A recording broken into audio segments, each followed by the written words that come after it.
All right, let's get into Friday feedback for the week. On Friday, we look at emails, messages, responses, direct messages, sometimes Reddit posts, feedback that came in from the audience. You can always email info@davidpakman.com, but other platforms may also be featured. We start today with the David Pakman Show subreddit, where user UWax said Democrats are showing exactly why we shouldn't have ever voted for them in the first place. They were never the lesser evil vote. They were never the opposition vote. They were never the anti-Trump vote. They're always and will always be the sitting on their hands, putting a stick in their own bicycle meme, the make you suffer for not voting harder for them, pushover, whoops-a-daisy, fashion protest, out of touch, nothing burger party. Stop voting for them. They're not the only other option. Don't buy into the two-party bullshit. If you vote for them again, you're just telling them again that you approve. Instead of trying to earn back your vote, they're going to sit and watch you suffer and force you to miss them. This is what a sick, manipulative ex does. They don't give a single flying F about you, only about themselves and their payday. You could just tell Nancy and other pink ladies were just like, oh my God, this is so fun. It's just performative acting. Listen, it's not been a good couple of weeks for Democrats. There's no question about it. This really goes back to my primary analysis of the Democratic Party to begin with, which is parties, both of them, exist to justify their own existence. They want to be seen as controlling either access to or issues that the party takes, or they want to justify their own existence, is the way I've said it before. And one of the things we've seen the last 2 weeks is that when what you're trying to do is explain why you are so necessary and you're failing on just about everything, your primary goal, which is justifying your own existence, starts to become very difficult. So it's been a very bad couple of weeks for Democrats. We will see if they're able to get out of this and put together some kind of reasonable approach for saying what it is that they actually plan to do and think they will be able to do to stop this authoritarian insanity of Donald Trump. Jasmine wrote to me on Facebook and said, David, don't pretend like you know what's going on. We've been in a melt up for a while, and consumer sentiment has been falling ever since June of 2024. Inflation started coming back on the 10-year note as soon as Jerome Powell reduced rates. And since we are so high in the market, it's good to have a healthy pullback. The market is still 2% higher than when Trump was elected. Funny how you forgot last August how the market, because the numbers were inflated with 800,000 jobs that were never really there, on top of nearly a third of the jobs being government jobs, which is a negative anyway towards our debt and inflation. This is brain rot. This is hardcore brain rot. First of all, imagine this argument. There's no problem in the stock market because it's still higher than when Trump was elected. Now, first of all, that's not true anymore. It just continued to collapse after Jasmine wrote this message.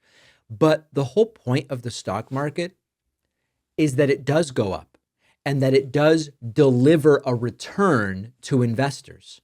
So the argument that the stock market is still higher than it was at any point or the same as it was at any point, it's a very bad argument because you're defeating the purpose of the stock market, which is to deliver capital growth.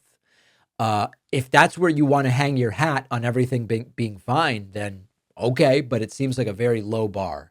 Secondly, this entire thing of government jobs being negative, the way they like to argue this is they say, listen, government jobs are paid for by taxpayers.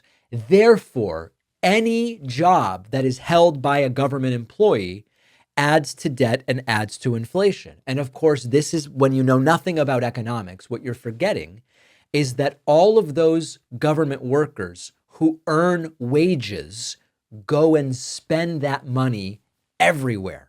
They go to the local grocery store. They put their kids in school. They travel. They buy a house.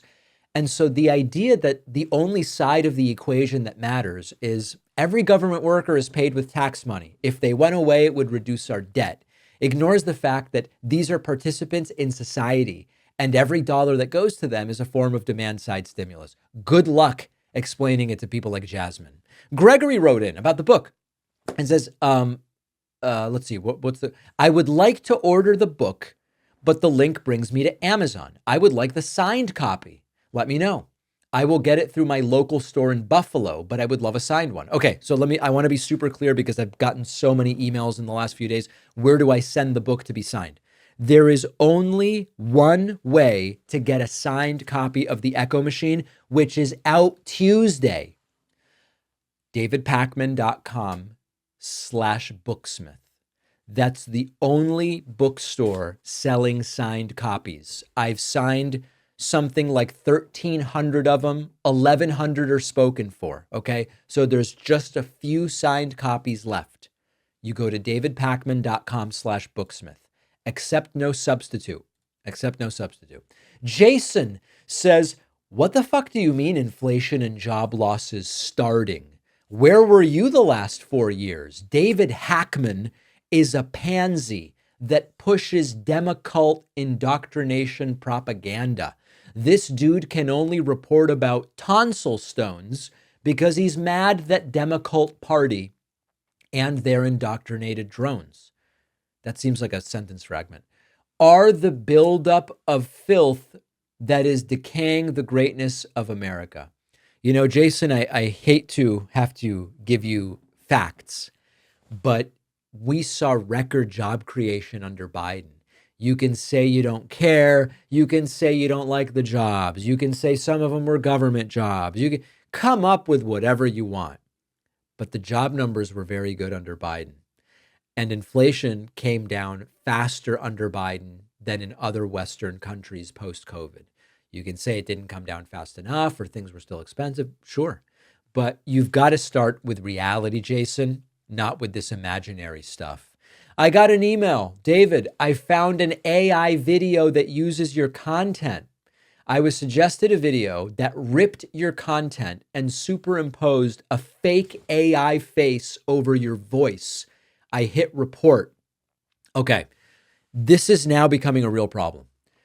6 months ago, someone put out a video that was my voice, Tucker Carlson-ized. It sounded like Tucker Carlson, but it was me doing the show, and they made it sound like Tucker. So that was an AI rip of my voice.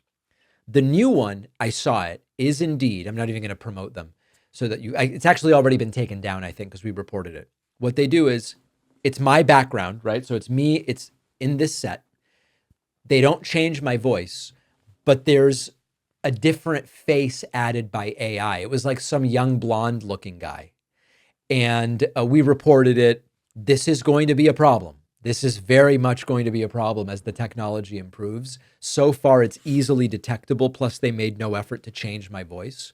But the technology is going to get better and it's going to get very difficult. Mark wrote in and says the guy who was too old in 2016 to be the Democratic nominee is currently running circles around Trump, Elon, and spineless Democrats. If only we had listened then. Talking about Bernie, of course. I voted for Bernie in 2016. I think he would have made a great president. And he is indeed running circles around Trump. Hard to argue with anything that Mark is saying there. Matter Daddy says Social Security is not an entitlement. I paid 50 years into that. Yeah, I've talked about this linguistic phenomenon before. When we say Social Security is an entitlement, what we mean is you're entitled to the money. You did your part. You paid in, and now, since it's your money, you're entitled to get the benefits out.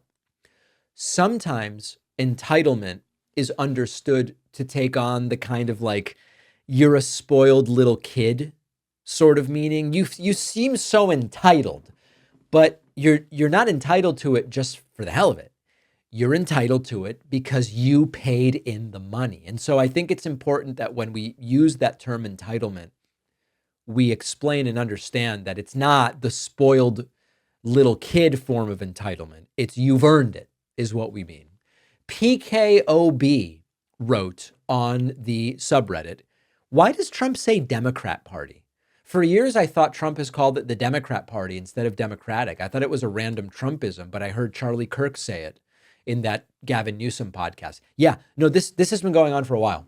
One of the things that the Republican Party realized is if you call it the Democratic Party, some people will wrongly think you mean small d, that the Democratic Party, capital D, is the party of democracy, and that the Republican Party is not.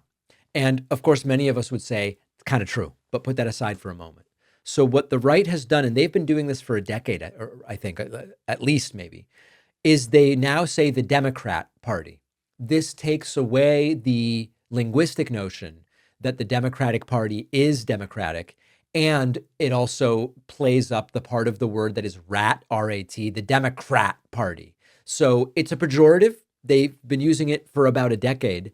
And you're absolutely right to notice that, PK, because it is a deliberate thing that Charlie Kirk and Trump and all of them do.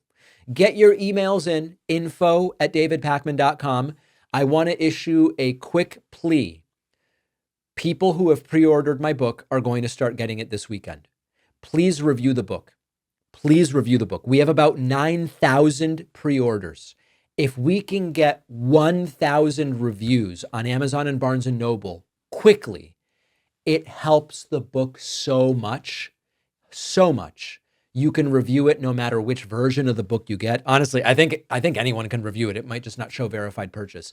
The reviews are so critical to the book's success in weeks 2, 3, and 4. If you start getting the book, if you like it, please do review it. We'll see you on the bonus show, and I'll be back next week. I have a book coming out. I've spent a long time working on this. I couldn't be more excited to share it with you. It is called The Echo Machine, and it answers a crucial question. How did American politics get so broken? And just as importantly, how do we fight back effectively before it's too late? Trump back in the White House, damage piling up, an administration filled with extremists and loyalists, attacks on democratic institutions, policies hurting working people. If you've felt like you're screaming into the void and watching democracy slip away, my book, The Echo Machine, will help you make sense of what's happening and also give you an idea of what we can do about it. Go to davidpakman.com/echo or find it on Amazon, Barnes & Noble, Audible, Kindle, anywhere books, ebooks, and audiobooks are sold. You can also call any local bookstore and say, I'd like David Pakman's The Echo Machine from Beacon Press. Pre-orders make a huge difference. Please support the book at davidpakman.com/echo.